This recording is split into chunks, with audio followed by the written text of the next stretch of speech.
to the NXT Podcast, your home for weekly NXT reviews and insight. The beautiful part of NXT is that when one dream ends, another dream begins. Find all of your NXT news, recaps, and analysis right here. So with that being said, we only have one question for you. Are you ready? We thought so. Let's get the show started right now. All right, everyone. This is Memphis Mark coming to you from Mullet Manor, and we're going to do the review for 312. And we're for the NXT review, that is, and we're getting ready for Stand and Deliver. And they kind of go back to their old format where they start off with a recap of last week. But when they were going over the recap, I don't know if I mentioned it last week or not, but the appearance of Steven Regal, the old actual boss of NXT and great teacher and a damn good wrestler too, made his appearance. So I wonder what angle they're going to take with that. So, because he said he'd be watching the quarter catch crew there, the no quarter. But they start off with this the triple threat tag team qualifying match, and it's LWO with going against OTM out the mud, and with scripts, of course, and they jump LWO, which they should, because they're definitely not as ring savvy or as experienced as LWO, so they jump them and get the start on the match, and they let them do a little whooping on them, and then of course LWO is going to sell and sell very well, but eventually the teamwork of LWO is going to catch up.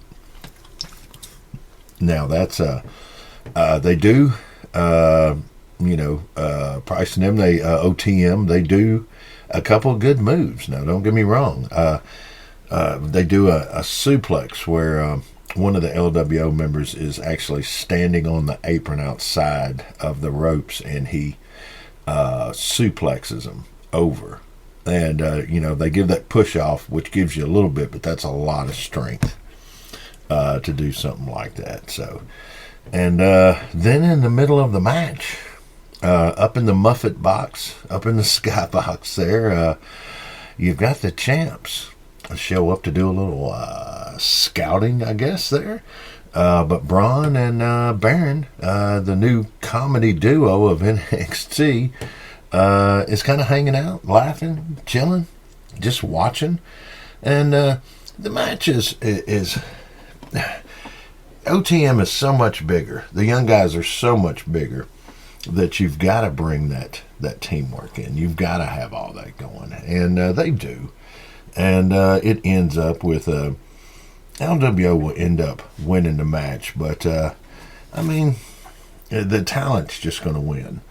On that. But, OTM did try to sell. It's just hard to do that. So LWO ends up pulling off that first match.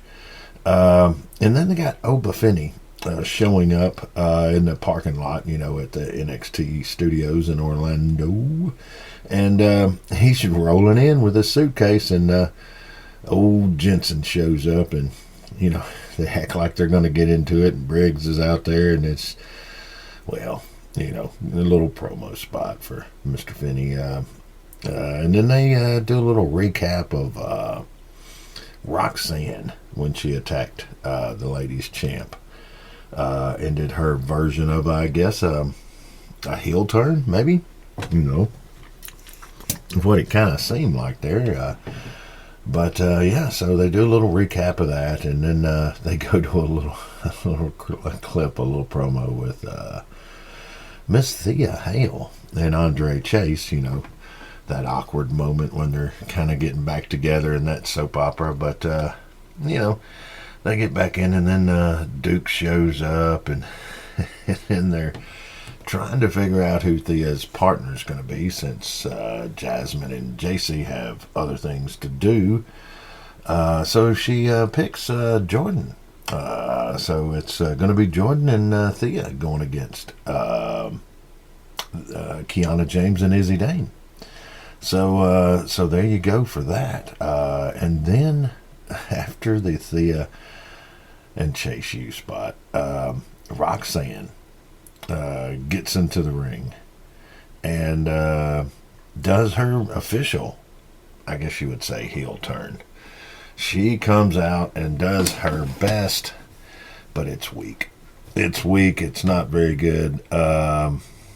She just needs, I guess, more work on that stick. So we'll see how that goes. But, they do have Ava come out. Of course, with all of her experience,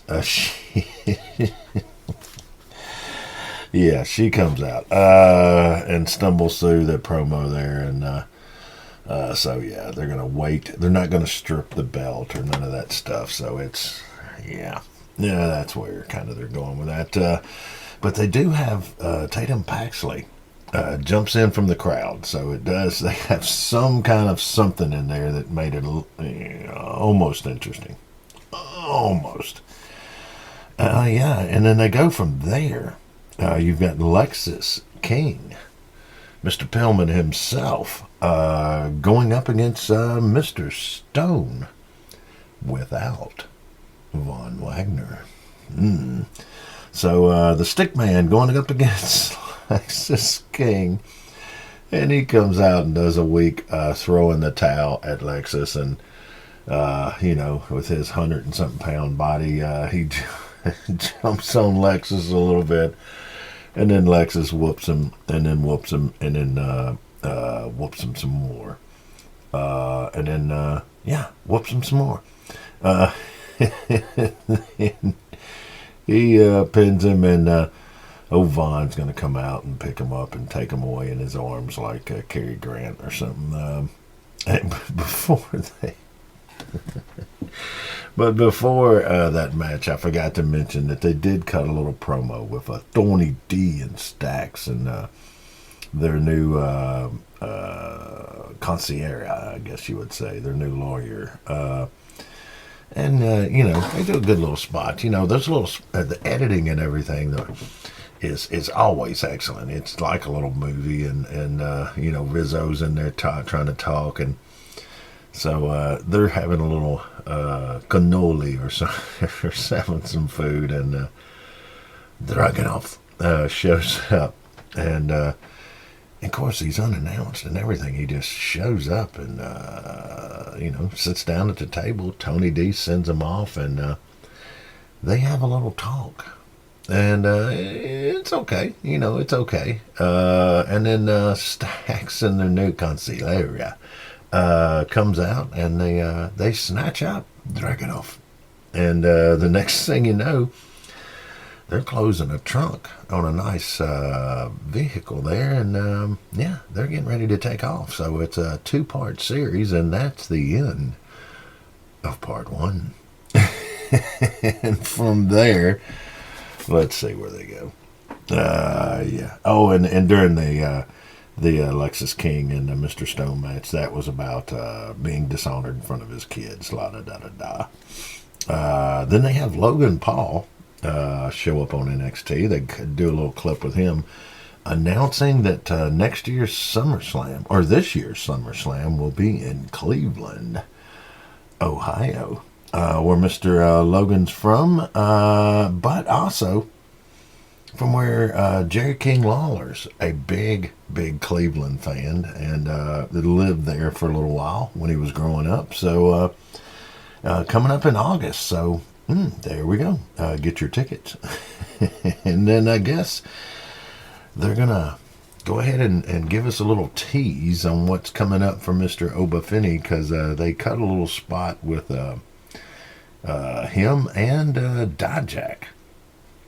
And, so I guess Dijak is kind of the feeler now, to see how far somebody's come along and everything like that. So they do the little spot with them. All right, and they go from Dijak and Oba to a North American Championship match with Oba Finney and Brooks Jensen.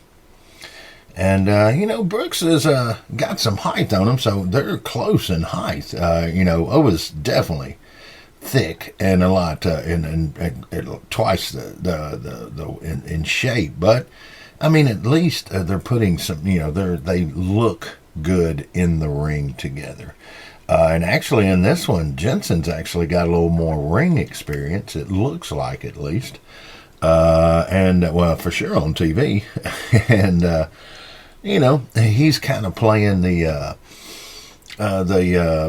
fast one, moving and sticking and moving, but he can only stick and move so long. Oba eventually catches him, and when he does, he definitely uses his power and his size, and he's slower, so his moves, he has to use his size as far as making it look like with his strength. Even his headlock takeover is pretty freaking good. You can't deny that. So, the match goes on. He just has his power moves, like picking him up, and he sets him on the apron at one time, and little moves like that.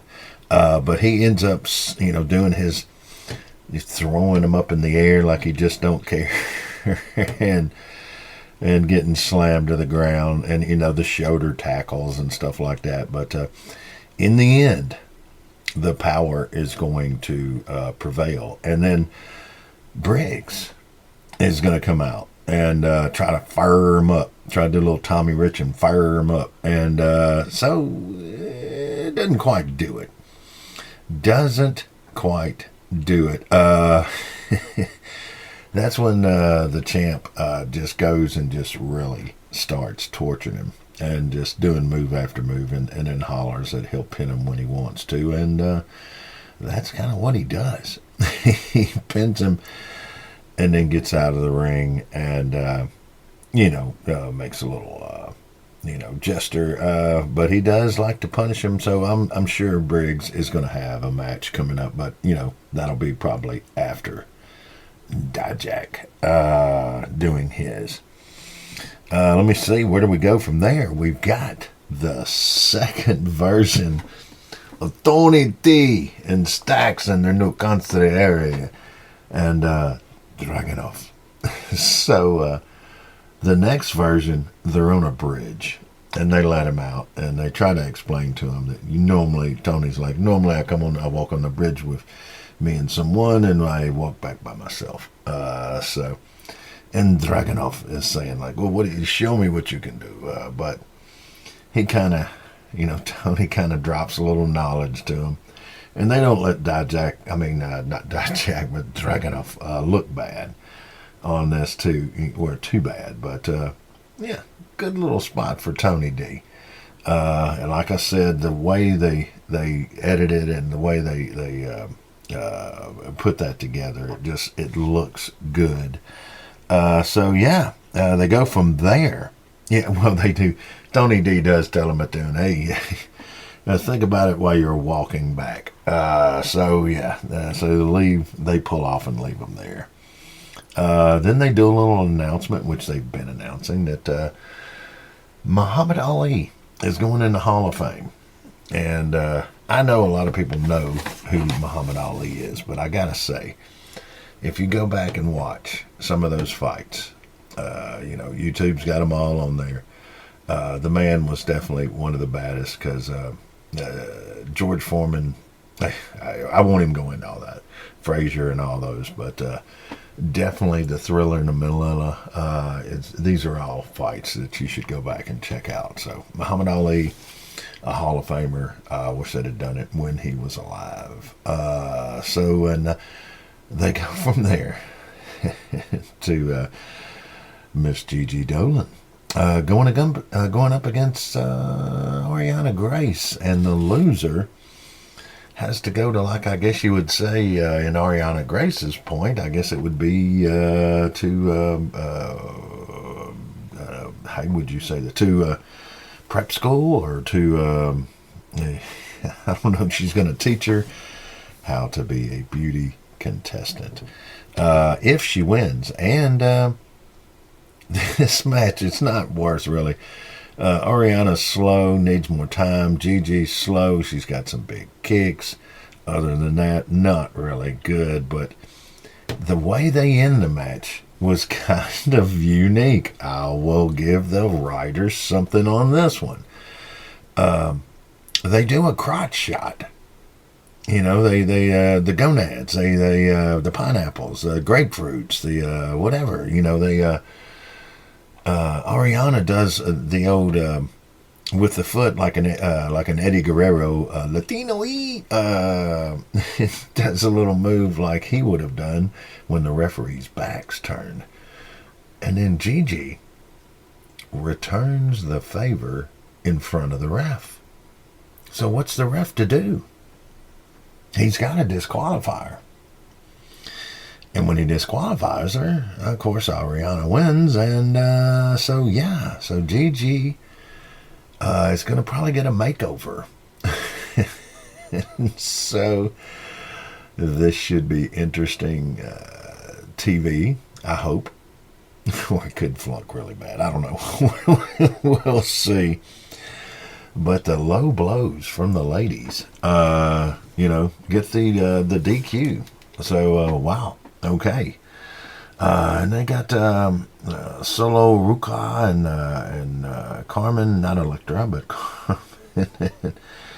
They're chilling, talking, and of course Lola Vice has got to come in and stir the pot. So that's a match between Carmen and Lola that they will have next week, and then they got to have the snapback energy drink, kind of just the B-rated comedy kind of Brindley with all of her energy jumps in there, and so she comes in, and then Inofi and Blade, they get a little TV time with come in to take her away. So a little TV time for everyone. They got to spread the love. I'm guessing here, but they go from there. They're going to start the matchup with Kiana James and Izzy Dane, and the best entrance in NXT, Miss James.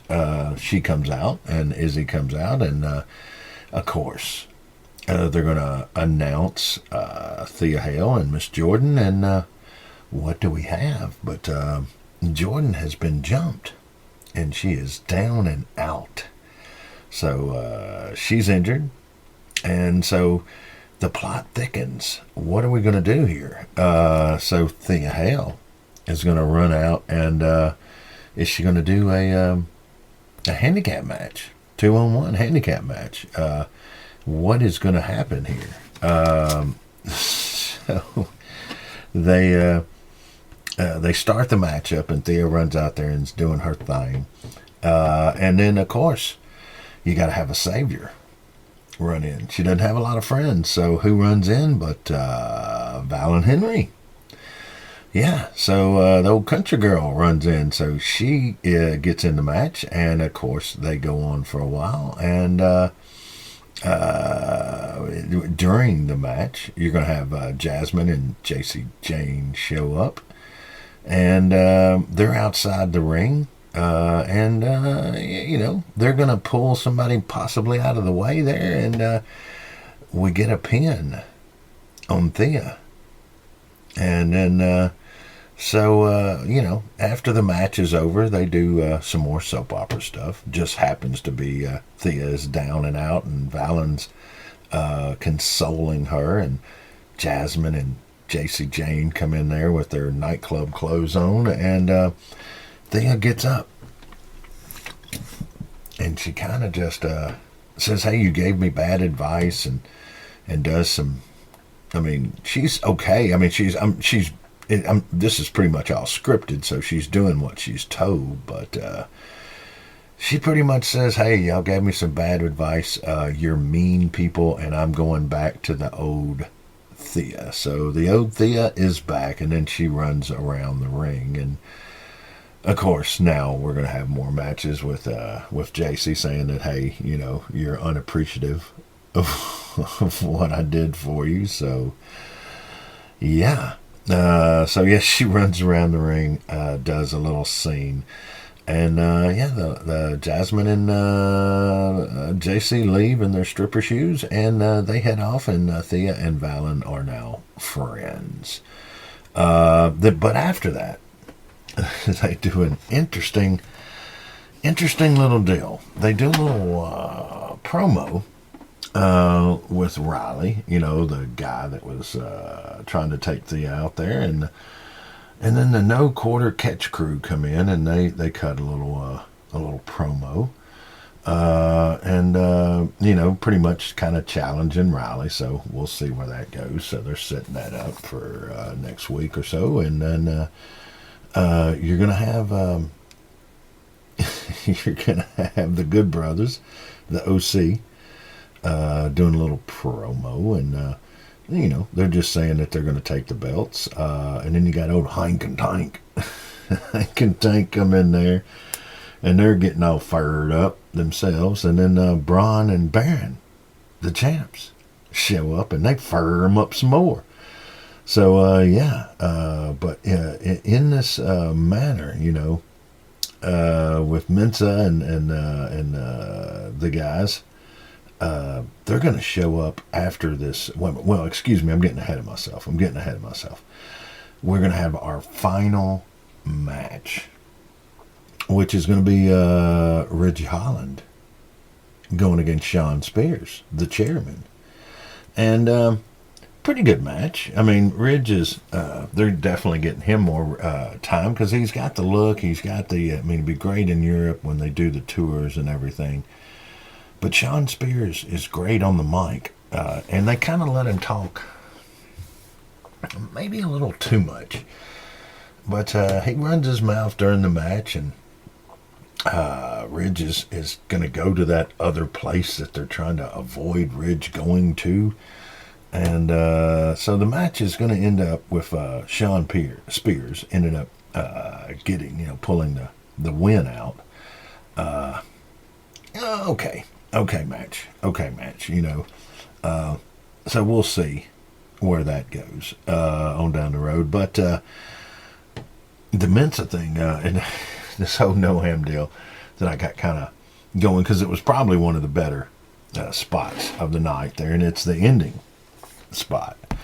So they're building for Trick coming out because right now he is the hottest commodity they've got.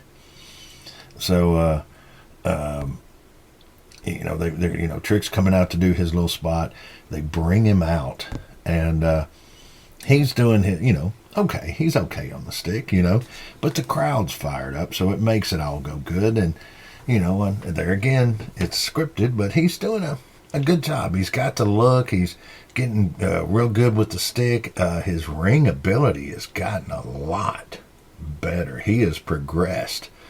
Kind of quick to me, but he still needs some work with the mic and everything. So I guess that's the reason they give him the stick now. But all of a sudden, out of nowhere, Metaphor shows up, the whole crew, and they slowly come out to the ring, and Noam's doing the mic work. And apparently they're going to fight coming up next week or so. And so Trick's gone through the whole Mello deal, talking about how he wants to get his hands on Mello got him. But Metaphor, when they come out, they cause a good distraction. So they all come out, and Noam is talking about pretty much that he's going to lay this smack up downeth, and that he thinks he needs to do it today. He thinks he needs to punch Trick today. And he's got like a big heavy coat on because he's so small. And I'm guessing for the camera angles and everything, they're trying to make him look better because he's really good in the ring. And against guys his size or even a little bigger, it's great. But Trick's a big old man. I mean, he's full grown. So it's a little harder to make it look good. So they put the big padded jacket, big coat, put it on him. And Mensa's next to him out there. And, of course, the ladies are out there with him. And Noam's running his mouth. And he's doing the little gangster walk up there like he's going to climb up in the ring, And they all get on the side. And then Trick makes this remark that kind of throws me off. It's like makes a remark to Lash Legend. And he's like, the way Lash is looking at me. So the crowd's all like, woo! And Lash, of course, has got a mic, and she's like, oh, no. Oh, no. So that's when Noam and Mensa are going to go in and jump on him. And they go in, and they make a feeble attempt. But then Lash goes to punch him, and he catches that punch. And he swings her around and gives her a little kiss. And she has a like, woo, like the little fluttered, look on her face. And so a real interesting end. Because when he kisses her, she kisses back. So, of course, I know, Noam and Mensa are looking in disbelief. And then he does like a little move. I thought he was going to dance with her some more or something, but Mensa comes running in, and he hits him and throws him over the top rope, and then throws Noam out. And then, of course, the ladies are out, but now Lash is still kind of, because she done looked over that full-grown man. And Noam's all mad. So then the crowd, guess what they start singing? And so we have the show going off with Trick in the ring, and the crowd and the music going, whoop that Trick. So, a good end, a good end. They didn't get enough time, I think, with Braun and Baron to make some people laugh there, maybe, but, okay show. Can't complain too much there, but that's pretty much the way it went this week, guys.